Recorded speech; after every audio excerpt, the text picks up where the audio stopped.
right, hello everyone. So before we get started, Third Place Books would like to acknowledge that we are in the unceded ancestral lands of the first people of Seattle, the Duwamish people, past and present, and honor with gratitude the Duwamish people and the land itself. So welcome to our virtual event space. My name is Ali. I'm a bookseller at our Lake Forest Park location, and I'm your host for this evening. I am so excited to be introducing Farah Ali and Brian Castleberry here to discuss Farah's debut story collection, People Want to Live. But before we get into the good stuff, on behalf of all of us here at Third Place Books, I want to thank you all so much for tuning in. For those of you who may not know, we are an independent bookstore with 3 locations in the Seattle area. And as much as we miss having these events in our bookstore, it has been such a delight to expand this online program to connect readers and authors in a virtual space. So thank you all so much for tuning in and buying books. Your support is what makes all of this possible. For those of you in the Seattle area, come on in. All 3 of our locations are open, or you can place an order online and come pick them up in store. Or if you're not local, we of course do ship. So if you haven't gotten your hands on a copy of the book and you would like to, go ahead and follow the link to our website, which I will be putting in the chat here in just a second. While you're over on the website, I definitely encourage you to check out some of our other upcoming events. We have an exciting roster coming up in the next few months. And if you'd like to stay in touch with our community, you can sign up for our newsletter. It's a weekly update about events and exciting releases, our online book clubs, and of course, you can follow us on any of the major social media platforms. We are at Third Place Books for the quickest updates and recommendations. Speaking of social media, if you'd like to check out some of our past virtual events, you can find most of them on our YouTube channel, including this event within the next couple days. So if you'd like to see our other virtual events or share this one, go ahead and track us down over on YouTube. We are here for about an hour, and towards the end, we will be taking questions. So if you have any questions, which we very much hope that you do, go ahead and leave those in the Q&A box, which should be either at the top or bottom of your screen. It is different than the chat box, which is great for virtual applause and connecting with each other. I absolutely invite you to share where you're tuning in from in the chat. We always love to hear from you. But when it comes time for questions, do make sure that those end up in the Q&A so we can most easily find them. While you're in our chat and question spaces, I want to remind you to please lead with kindness and refrain from any inappropriate behavior or harassment.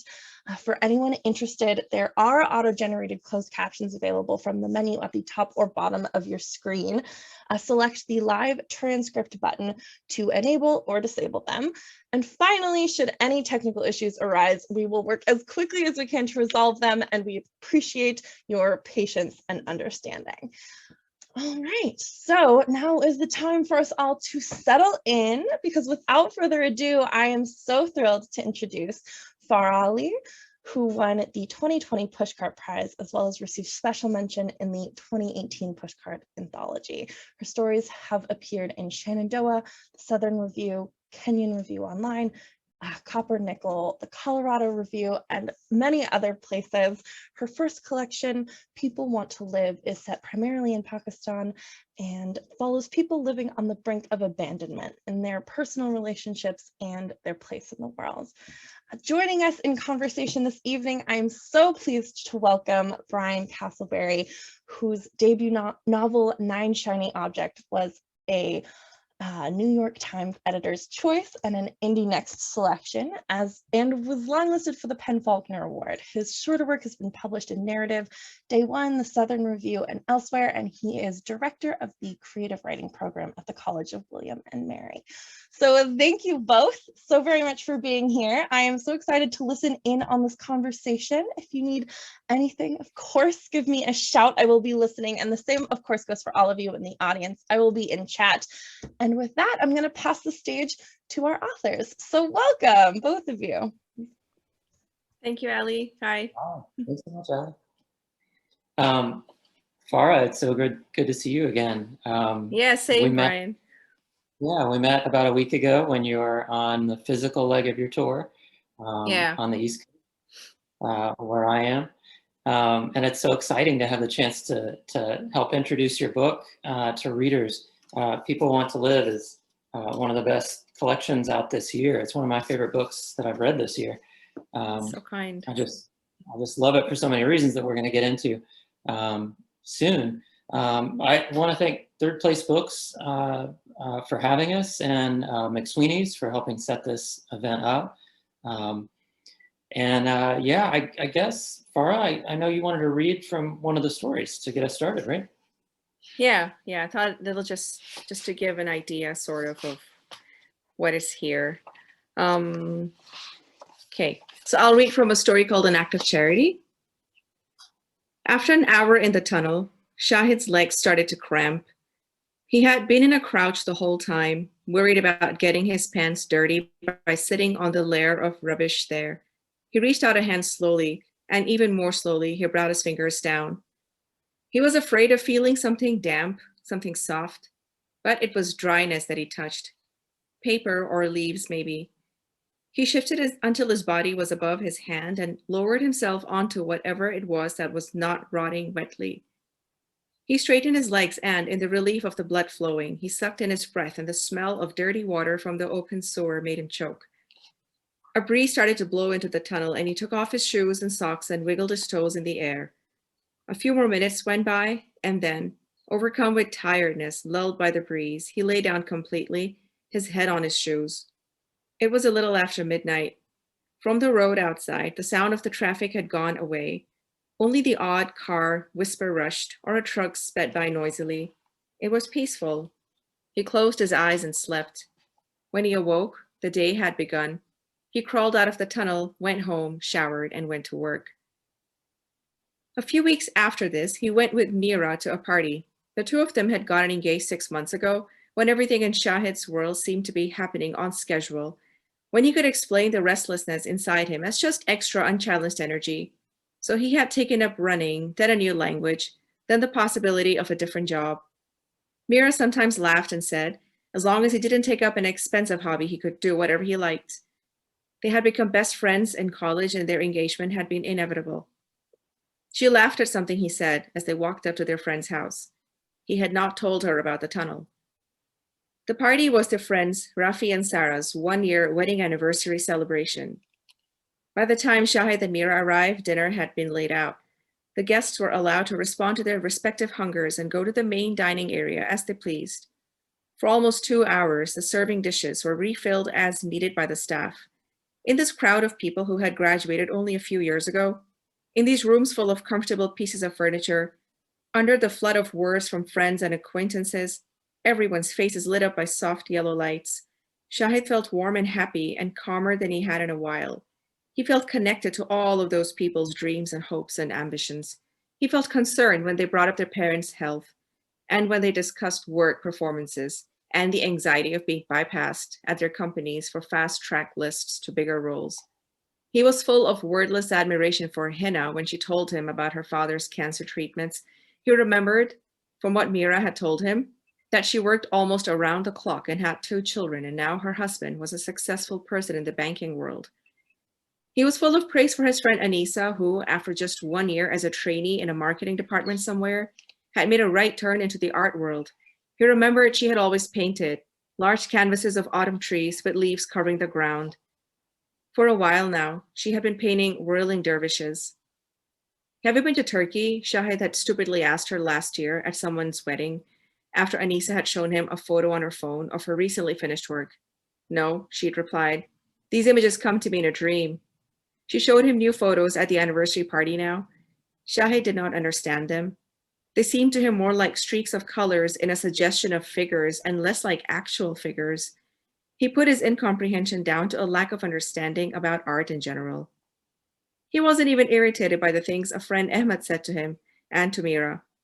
Are you still stuck selling at that terrible detergent brand? Ahmed asked him. Shahid nodded. And are you still saving lives or whatever it is you do at the Women's Welfare Association?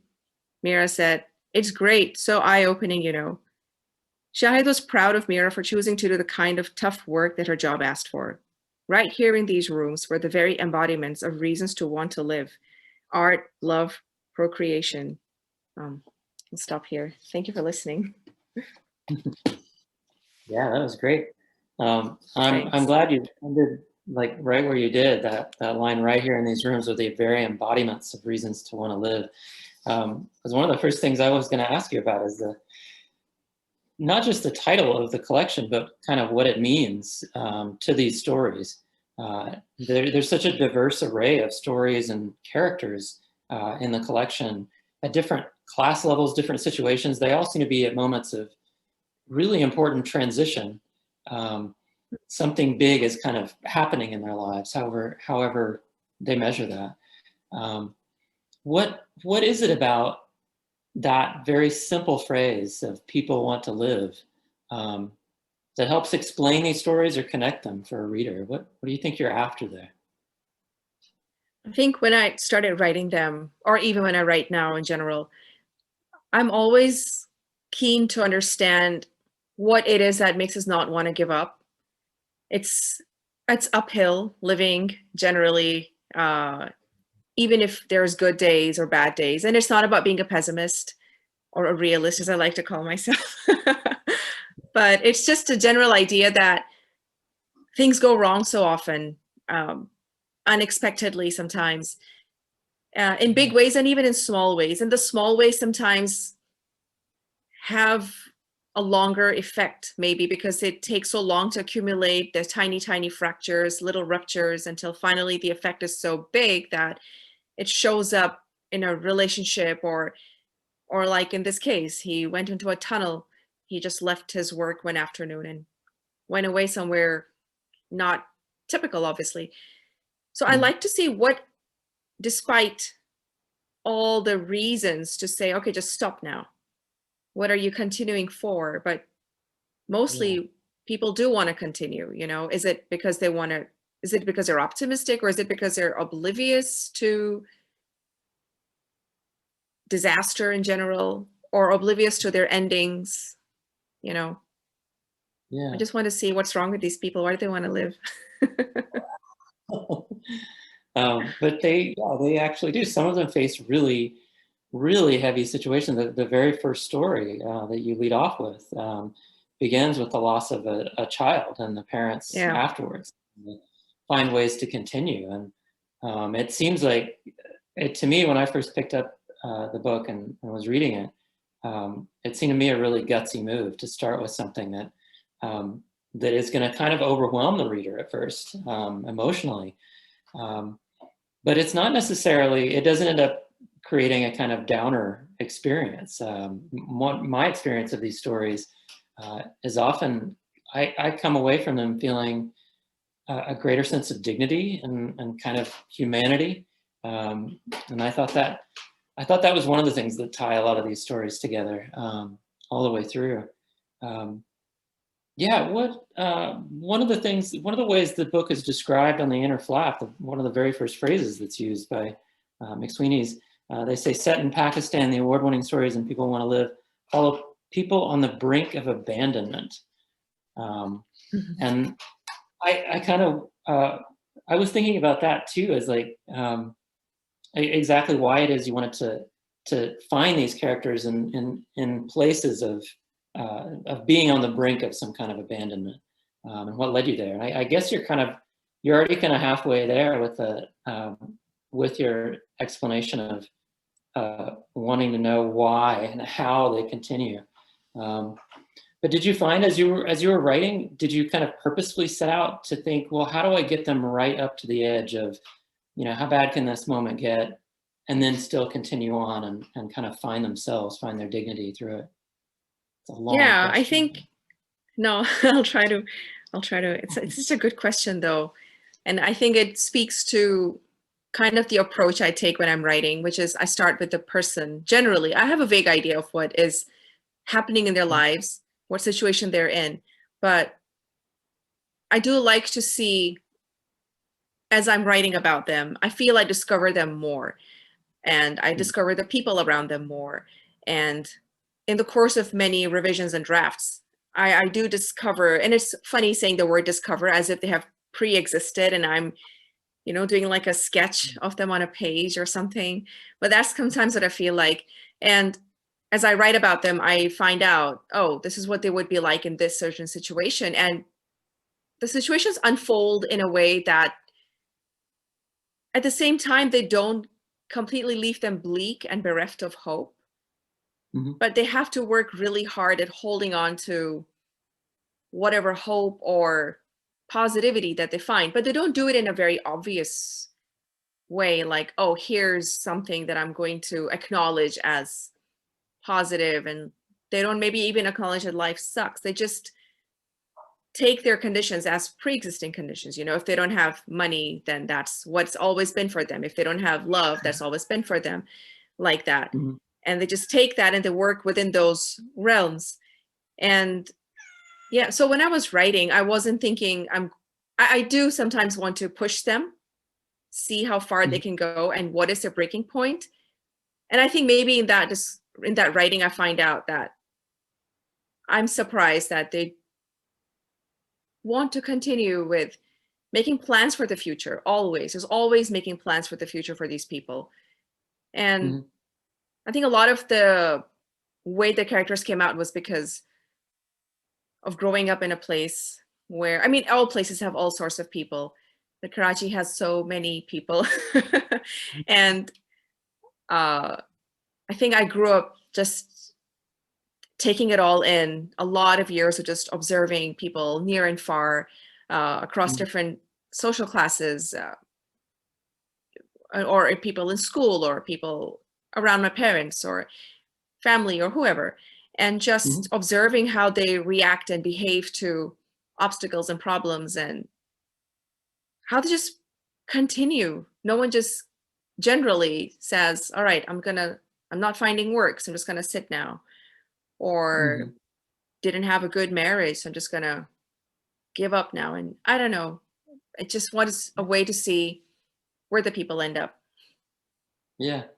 Yeah, I'm glad you brought up Karachi, because I was going to ask about that. Because right now you live in Dubai. You're from Karachi, grew up Pakistan. in Karachi, and in Pakistan. And most of the stories, are all the stories set in Karachi, or just some? They're not. No, one of them is like tourism, is not set there, but the protagonist is from there. Yeah. Yeah. Yeah. Can you tell us more about Karachi? What is so Yeah, kind of vivid it's, in your memory? well, no part of it is not vivid. It's so busy all the time. It seems like nobody ever sleeps there. It's about 15 million people currently. It's called a beta global city. It's a port city. Everyone goes there domestically. They migrate to Karachi because most of the jobs are there. In like almost all the sectors, the service industry, the corporate world, everything. And it is a vast array of migrations and social classes and languages and religions and all sorts of ways. And there is stratification there, obviously, between the tiny percentage who live a very different kind of life of, resources and means, and then the larger majority, which is struggling, which is basically living on a daily wage basis, but they're never physically separate from each other, and everyone is seeing everyone all the time.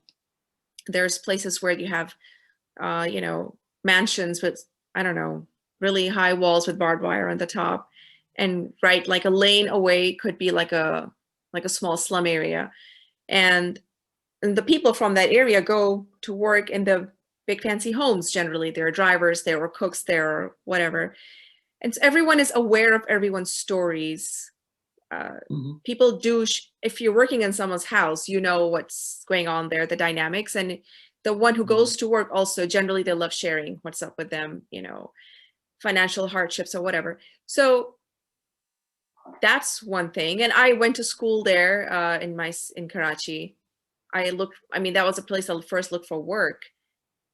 And it was a very narrow, very competitive world right out of graduate school, and to look for work there. And it was, I grew up in a comfortable way, but the infrastructure of the city always has an effect on you, no matter what. Things that we take in our stride or learn to adapt around, kind of like power outages or something. But I have a lot of sentimental love for my city. Mhm. Yeah. Yeah, I can definitely imagine. I mean, from reading the book and hearing you talk about it, I really get a sense of a person growing up and, as you say, like observing all of these people from all these walks of life on a day-to-day basis, you know, working amongst one another, trying to get by, trying to get to that next step. Before, you were talking about how some of the characters here, or in a way, kind of all the characters here, you know, take the place that they're in kind of at face value, as like, well, this is where I am. This is the life I'm living. And as you were talking about it, it reminded me of the character in the Bulletproof Bus story, who it has this very simple, it's one of the stories that got me thinking about Chekhov as I was reading your collection. Because it's one of those, it's seemingly very simple story of a guy who wants a little bit better job. He's looking at this one possible job of driving this bulletproof bus through town. And he struggles to try to get the job. And we watch him, you know, try to figure out, kind of navigate, you know, how do you even get this job? And there's kind of, the whole thing is kind of foggy about how you even get interviewed. And things don't all go as planned and everything. But the way that you're able to focus in on this one set of issues for this one character and let them play out and let him be him and his wife be his wife, without trying to change them or kind of make them heroic or anything like that. Just really got it. Something I think the whole book does, about just like bringing out our humanity, our kind of shared humanity. I thought too, there's another story called Beautiful that's in the collection, that had a similar kind of effect on me, about a young woman, an orphan, who wants to get out of this place that she's staying in. And that too had this really excellent focus on just like, here are the set of events that this character's got to deal with. How's she going to get out? What's going to happen to her next? And what is she going to learn? I guess, are there certain writers that influenced you as you were kind of finding your own style, your own approach to short fiction?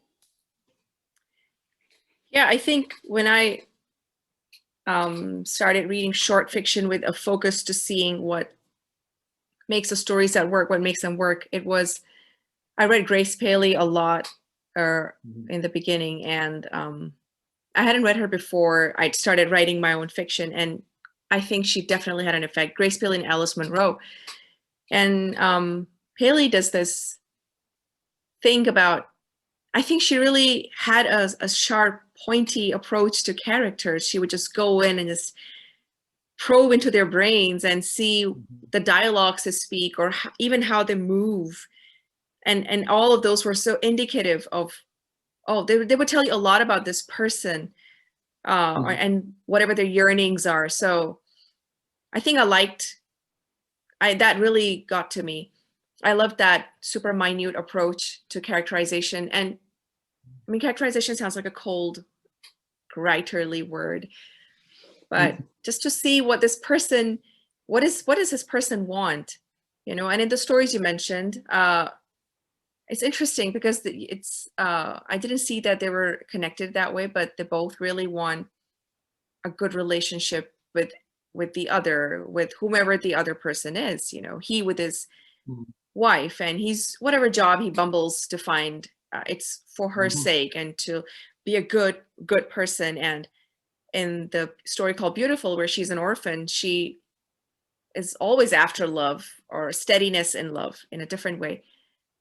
So I think when I was writing them, Grace Paley, Alice Munro, I read Munro's book, Runaway, I think. It was the first collection of hers I'd ever read, and it was transformative, I would like to say. I hadn't ever explored, again, it's that super detail about the character, their facial expressions even. I found it something I would like to try to do in my writing. I don't know if I did it. I think you found something in between. I mean, that's the interesting thing about influences. You know, we kind of we wear them in a way, but it's hard to pinpoint them if you're the reader. See it. Those two writers especially are almost, I think a lot of people would see them as polar opposites. Paley writes these, really sharp stories. Some of them are super small, and some of them are almost entirely dialogue. And then Monroe is known for those 40, 50-page stories that are kind of like novels. But yeah, both of them, they're after the same thing. They're after character, right? They're after finding out these people. That's great. The collection also it tests a lot of limits and tries out different styles, like the tourism story that you mentioned before that kind of begins as if it is like a tourism guide, like a pamphlet that you're going to pick up at a train station or something like that, and then morphs into a much more personal story about the character. And then Foreigners is kind of a second person story that's really set up as an inquiry of these people, right? Yeah. And over their papers and everything. And so it ends up going in a lot of other directions as far as style. Was that on purpose as well? As you put the story collection together, were you kind of looking over years of different, like a hodgepodge of stories, or were you thinking? Yeah. It was, first of all, when I was writing the stories, I wasn't thinking I'm going to write a collection, and I was just writing whatever. It was kind of like it all coming out finally when I said, I will write. So it was like a dam overflowing. And later when I thought, okay, maybe there's a collection here. And I just, to me, they all, when I put them on paper and I said, okay, there is some cohesiveness there in people feeling alienated, or they're always talking to other people. They're always talking, but they're maybe talking past each other or unable to say, and or maybe the person's not listening.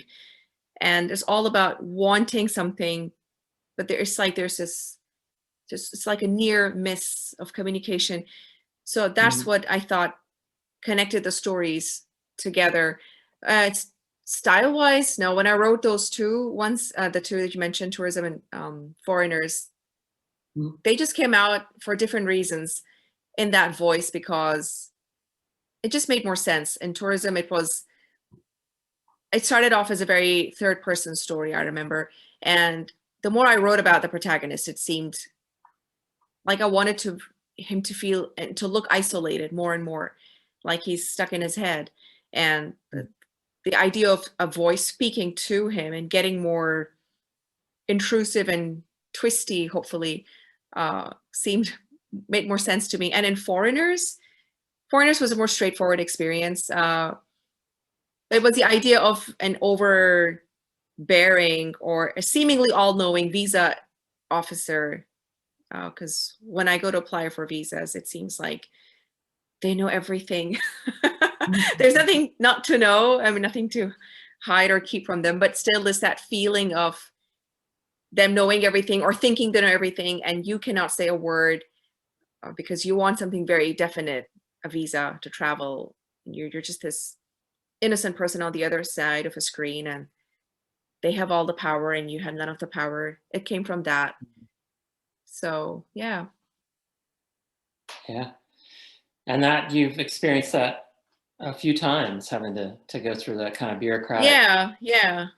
To go through, I mean, every time I apply for most places, I have to apply with a bunch of paperwork and show that I'm definitely going to come back home because I have ties here and all the reasons to come back. And yeah, what do you do? It's part of, it's an unfortunate side effect of being from Pakistan, I think. Yeah. How did you were talking about some of the influences on you. What got you interested in writing in the first place? What made you start loving literature? Oh man, I've always loved literature. My favorite time in school was the library period. I was a total reading nerd. I remember years and years ago, which is elementary for you, and we call it primary school back home. When our weekends were Friday, Saturday, Thursday was the last day of the school week, and the last period was a library period. But we were not, for some reason, allowed to take books home. So like the librarian would cart these books into the classroom, and we would go there. And somehow there was no order or fair sequence to it. And I would read a book really fast and hope that the same book comes around next Thursday as well. It didn't really happen. But the library time was always my most favorite time. I think I knew where all the used book places were in Karachi. I've always loved reading, and I've always liked writing. Always, whether it's journals or horrible attempts at poetry or books. Yeah, the idea of creating, and there's all these paragraphs in my head all the time, or feelings, and they must come out on paper so that I can be better to live with. Yeah, I know that feeling for sure. Yeah.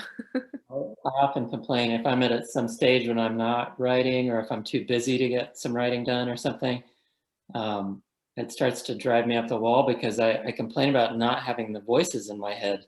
Yeah. Like I need That sounds so weird, right? To a different person. And it's not like the writing is a straightforward journey. It's not like it doesn't come with its own, pulling your hair out of your head moments. But between the pain of not writing and the pain of writing, the writing pain is preferable. Yeah, totally.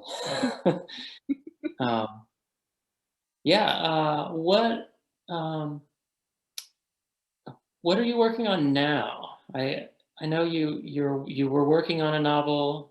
Are you still working on that novel? What's going on with your writing projects these days?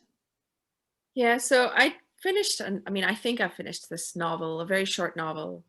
I finished it, I think, half a year ago. When I say finished, I mean, I haven't had the urge to open it again. You know how you feel you've done something and it's finished now. And you go to bed and you wake up in the morning and you have this horrible feeling. Like, what was I thinking? He doesn't really say that in that chapter, and this is not really what happens. Or you have something clicks in your head and you want to revise. That hasn't happened to me in a while for the novel. So I'm guessing that means that for now it's mostly completed, or I would say all completed. I don't want to revise it. So that's what's going on. I did start writing something else as well before I began to travel a while back, but I had to pause it because of the impending traveling, and I was too anxious. Maybe I'll go back to it. Yeah, you have been traveling, like I was saying earlier. You were on a actual physical leg of your book tour. At first, it took you to the East Coast, and then I think over to San Francisco. Yeah. How did that tour go? How did you feel about it? So fun. I loved it. Yeah. Yeah. By the time my sleep cycle got used to the East Coast time, it was time to go further back in 3 hours on the West Coast. So there were moments when I would feel hungry, and I'm like, it's the middle of the day in San Francisco or LA, and I'm like, okay, it's dinner somewhere. And by the time I got my sleep fix on the West Coast, it was time to come back here to Dubai. And I think I've kind of just now, I've been back a week, no, less than.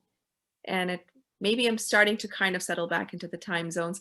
But while I was traveling and meeting people, first I got to meet you in Richmond, which was, I had no idea you were going to be there. And it was so fun, and just meeting writers in general. And I knew it was like it's not how people do things every day. You don't talk to people like that every day. But for me, it was a great experience. Just being in the book zone. It was good. Yeah. It's exciting to be around other writers and to talk about the craft. I wanted to dive back into a couple more of the stories since we have time. One of the other favorites of mine is The Effect of Heat on Poor People, where we have a young married couple. the man is a journalist, but he's also kind of like a researcher, that he's doing journalism with the research, and he has kind of a political purpose to figure out what's really going on out there and how people are living their lives and surviving. But rather than being about kind of his political goals, it's so much more about their marriage and her slow understanding of who he really is. Of course, a lot of other stuff happens, but that was such an interesting approach to that story. It felt, as it was getting started, I thought it was going to be this kind of story about the politics, about, you know, getting out there in the streets and getting the facts and things like that. Uncovering the truth. Yeah. Yeah. But it's so much more about what is it like to be in this new relationship with a person that you don't quite know yet, and you're not really sure who they are yet. Could you talk a little bit about that story? Yeah. So the idea of it was quite straightforward. At the origin of that story, there was an actual heat wave in Karachi some years ago, and in the summer it gets really hot there, but this was an exceptional heat wave, and I think about 800 people died. And generally when disasters or calamities strike any part of the world, it's the people who don't have the means to seek immediate shelter or immediate evacuation or get away that are strangely also kind of blamed. Like the language that is used, not everywhere, but generally the language, even in conversation that is used, there's like a distance between them and us. Like, oh, why didn't they think of this? Why didn't they get away sooner? Or why didn't they do this, and they wouldn't be in that place right now, not understanding anything about those people's circumstances at all. They didn't choose to pass away from a disaster like, you know, a heat wave. So the idea was that, and when I started writing the story, so the protagonist, not the protagonist, the journalist, reporter, he is in a mission state of mind. He wants to write the truth or uncover, and even though the title is ironically that of a distance between the dying people and the people who managed to survive because they were so much so-called clever. So it's called the effect of heat on poor people. And so he's doing all those things, but I wanted to see what he was as a person like himself and what was going on in his home, even though he's going out there doing this important journalism work, which people will read and get a better understanding of whatever, weather systems, climate change, what have you. But what is he as a person? Does his work excuse his personality or his choices, or does it matter the kind of person he is? I don't know. It was kind of a mixed thing going on with him. And ultimately I was interested in their relationship, as I'm always interested in the stories. Why are they still together? And they are learning about each other. They hadn't met each other before they got married, which is also cultural. Generally, there's an arranged marriage, and maybe you meet each other a few times, but not like, okay, let's date for like a year or something, and then we'll see. It involves the families. There is a more formal process of it, generally speaking, back home. And a lot of them go on till the end, in the sense that, I don't know how they just stumble through all the way. You know, they have the kids, they don't separate, and the kids have kids, and that's fine for them. It's compromises all the way. But just generally true for any relationships, honestly. So I just wanted to see from the idea of this person who wants to write important stuff, but he has such a big disconnect from his work and what he's like as a person at home. Yeah, exactly. He does kind of strike a moralistic pose in the doorway, but yeah, in private life, he's kind of more of a mess. Yeah, it was such an interesting choice to have her as the point of view character to show to show him from that completely different, unexpected angle. When you talk about relationships that just kind of stumble through, that made me think of the story Present Tense, that's about the family. It's one of the stories that I guess, you know, you were talking about kind of trying to pull off the Alice Munro trick, and maybe that's one of the stories that's closest to that kind of tectonic shape, you know, like big movements in time that come together. Because it does cover all this time, way back to the childhood of these two brothers, and the father that's always missing for mysterious reasons, and the mother that's not telling them everything that's happening, and then jumping up to the present and watching those storylines meet, and see how they've all kind of sorted out. That couple, the parents in that, made me think, I thought of them first when you mentioned that a lot of relationships are just kind of stumbling forward, and maybe they have some kids and the kids have kids, and Yeah. Can you talk about that story a little bit? Because I was so intrigued by just what the father is up to, and what it is that's going on as the story gets started. It was such an interesting. Oh, thank you. Because I don't live back home anymore, Karachi, and I haven't lived there since 2006. I mean, I visit often, but it's strange going back.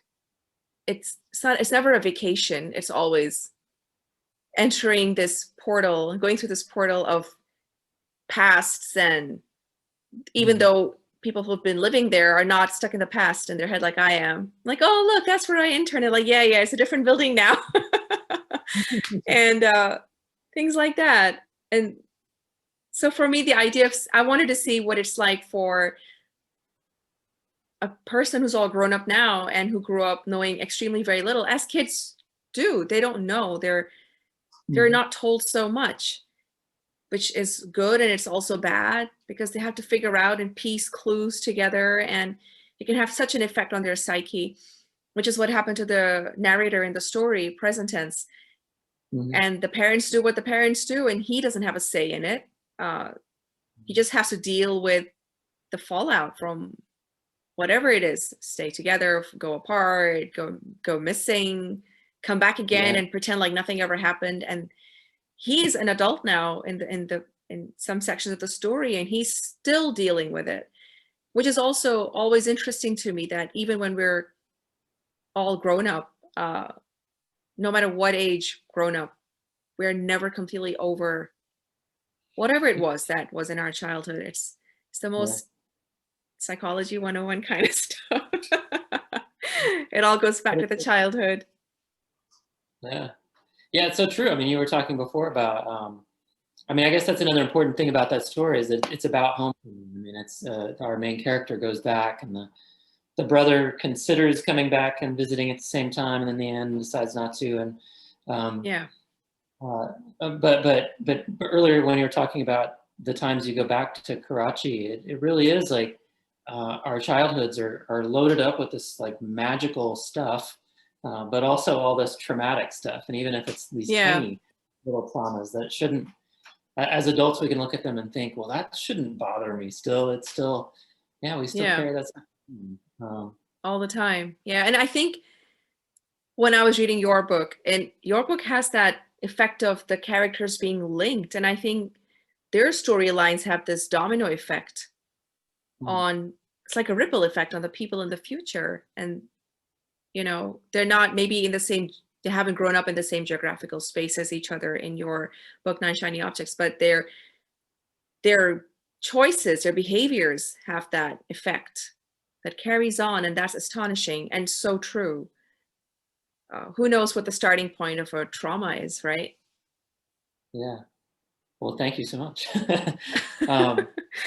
Yeah, I mean, I think that's the kind of thing, when you were talking before about discovering character, that's a lot of what, when I think about that idea of discovering character, that's what a lot of it is like figuring out, well, what's the stuff under the surface, you know, in their past that kind of makes them who they are now, shapes the way they're thinking is going, who has influenced them along the way that's made them think this way or talk that way or act Exactly. this other way. Yeah. Yeah, that's the richness I feel like that we get out of that discovering character. Mm-hmm.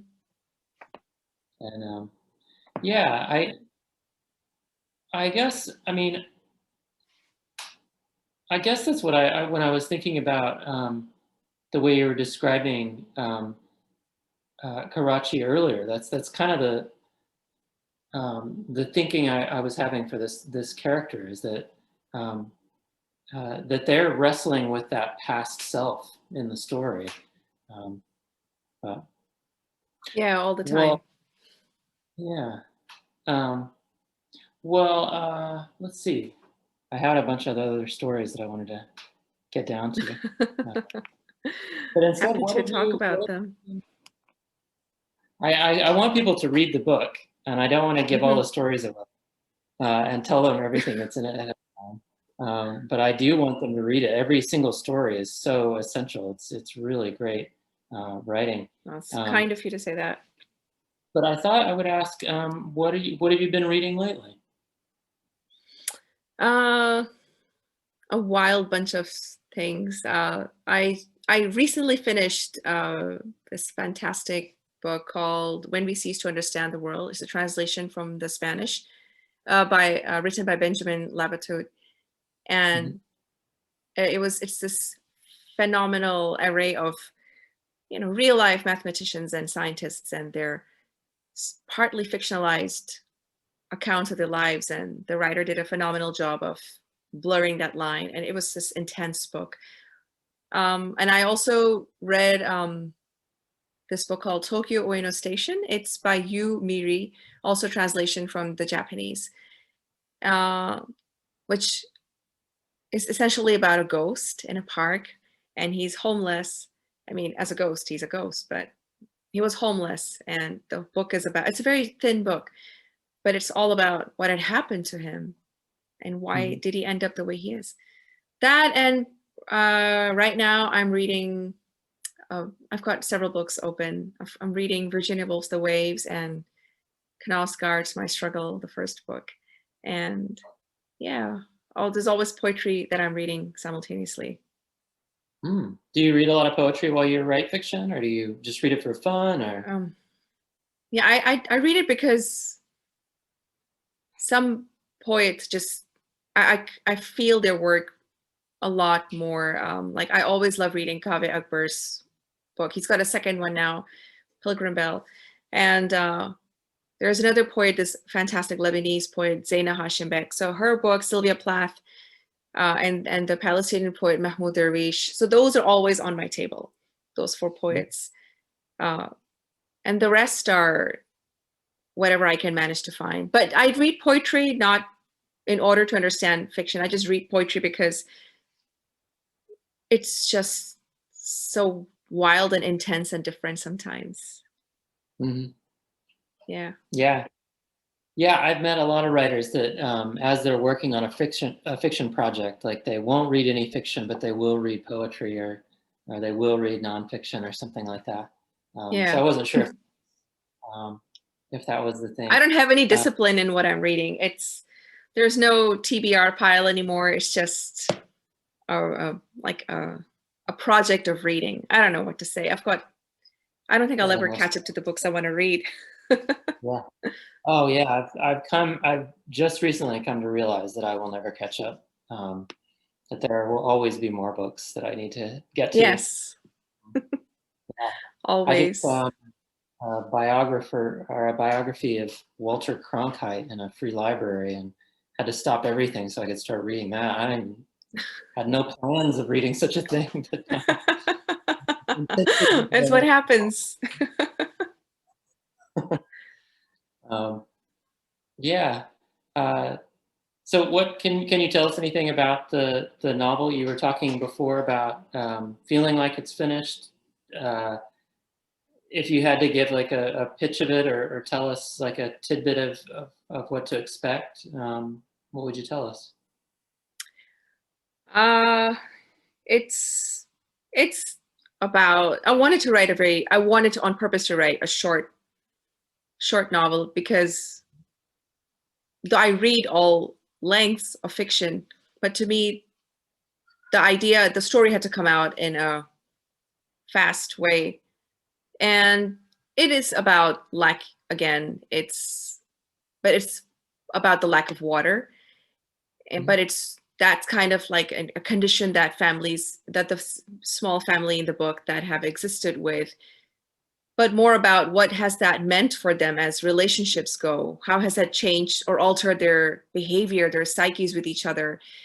And I wanted to see what the starting point of bad behavior is.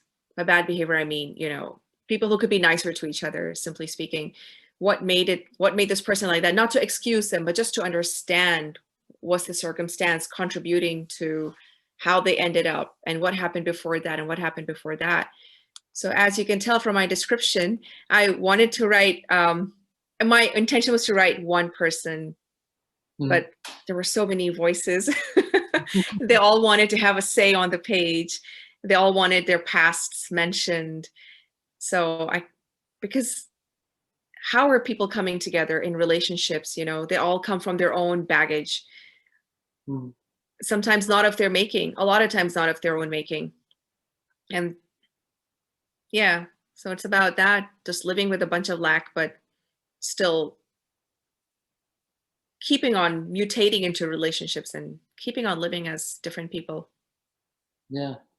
Is it a book that's about climate change at all, or is it the lack of water is just kind of a matter of fact?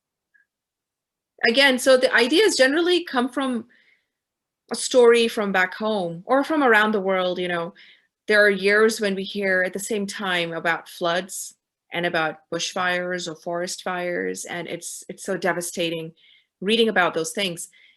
So there are parts of Pakistan that have drought every year or every 2 years.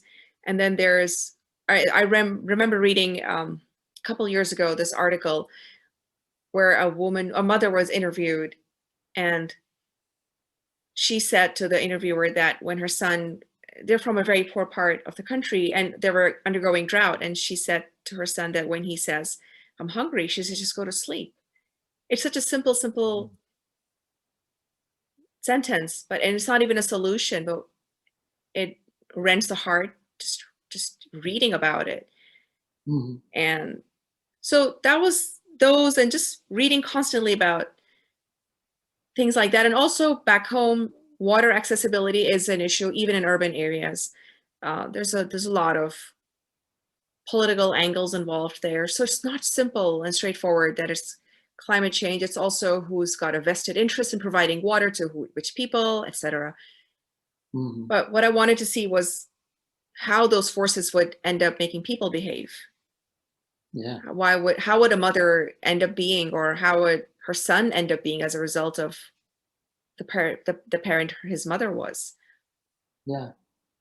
It sounds really, just the description of it sounds really impressive, because a lot of writers, when they say, I wanted to write a small book, they mean, I wanted to write a small book that's about this like one character and not, several characters or generations of characters or something like that.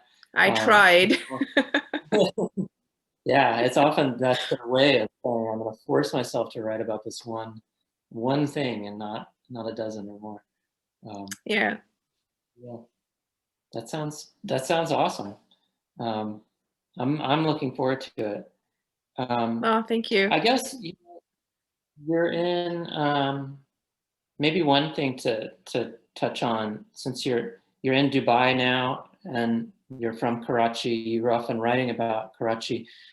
How do you feel about the difference? I feel like the image in my mind of Dubai is just like a glimmering glass utopia in the desert, and Karachi is such an overpacked city, and a much older seeming place.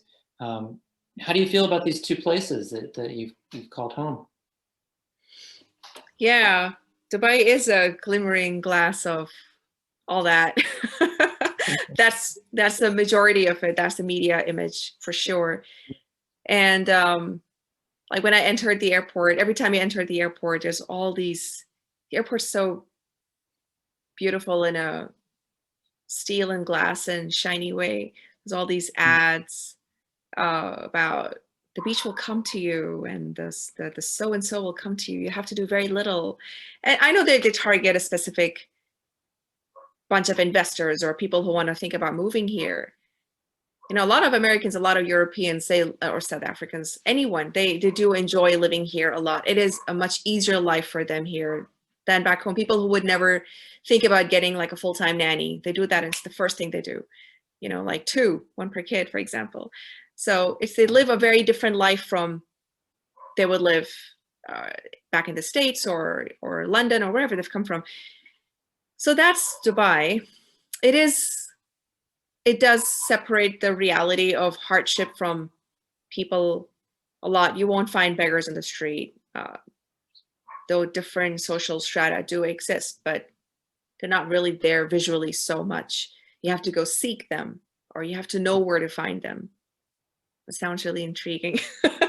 It's not really like they're hidden away, but I think a lot of laws prohibit a lot of those kinds of displays of begging and stuff. But back home in Karachi, it's like everyone is there all the time. And at some time it could cost to desensitize a person,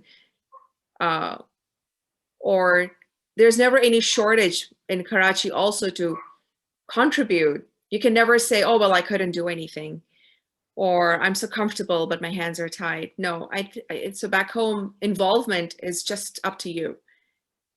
It's in whatever way you want, you know, even if someone is coming to help you with your housework. But I know people who have put them through school, college, university, and on. So you're never away from other realities there. It is a different assault on the senses. Here it's shiny, there it's a bit grimy. Yeah, the way you describe it is it's Dickensian, I guess, is the thing I think of. Not just in like his description of a time period, but the way that in Dickens you always have that wide spectrum of class and experience, you know, and you see everybody at every station in one book. That's something that strikes me about this collection too, is that the way that you've managed to capture so many different characters from so many different backgrounds, and get them all to some moment of big change in their lives. I mean, that's a big feat. That's a pretty impressive feat. I don't know. I hope they're at some moment of change. I don't know. Maybe they're going to mutate into further chaos. Who knows?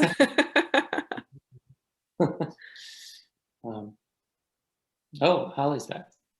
Hello, I'm back. So, and I'm wearing a blanket. Oops. Well, so hello, everyone. We're kind of getting to the end of our evening. So I just want to take a quick moment to thank you both so much for having this conversation with us. This was such a wonderful talk to listen to.